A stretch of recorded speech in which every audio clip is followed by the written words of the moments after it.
धाराशिवमधली बातमी आहे। धाराशिवमध्ये गॅस वितरकाने आत्महत्येचा प्रयत्न केलाय।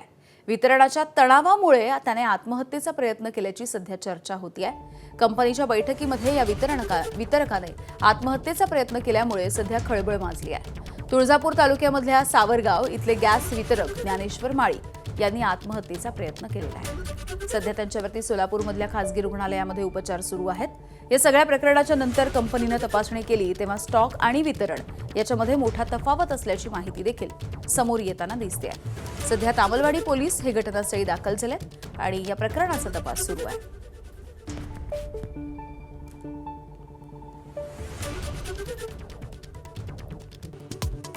अखेर 40व्या दिवशी इराण अमेरिकेचं युद्ध थांबलं। 2 आठवड्यांसाठी हल्ले नाहीत, ट्रम्पची घोषणा। होर्मुझची सामुद्रधुनी उघडण्यावरती सहमती।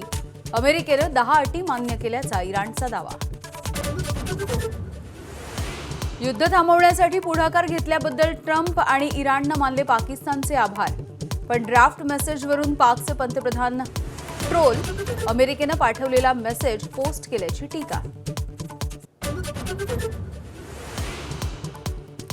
इराण अमेरिकेच्या शस्त्रसंधीचं भारतासह जगातल्या अनेक देशांकडून स्वागत। आखातामध्ये आता शांतता राहील, भारताकडून आशा व्यक्त।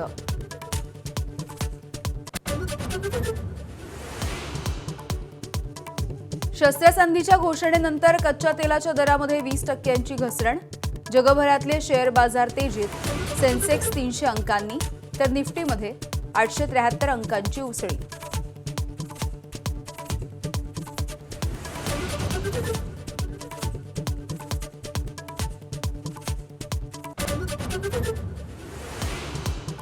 शस्त्रसंधीमध्ये लेबनॉनचा देखील समावेश। पाकिस्तानचा दावा तर इस्रायलचे लेबनॉनवरचे हल्ले सुरूच।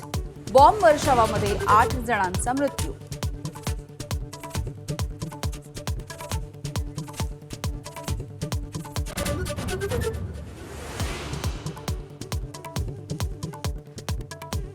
बारामती पोटनिवडणुकीमध्ये सुनेत्रा पवार यांच्या विरोधात तब्बल 52 उमेदवार रिंगणात।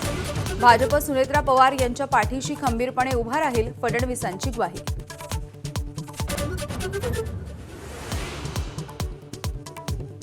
सासवड ते कोंढवा दरम्यान हिंदू जन आक्रोश मोर्चा। आमदार गोपीचंद पडळकर यांची बाईक रॅली पुणे पोलिसांनी अडवली। नाशिकमध्ये लैंगिक अत्याचाराचं 3रं प्रकरण समोर। खासगी कंपनीमध्ये महिलांवरती लैंगिक अत्याचार झाल्याचं उघडकीस। एसआयटीच्या मार्फत होणार प्रकरणाचा तपास।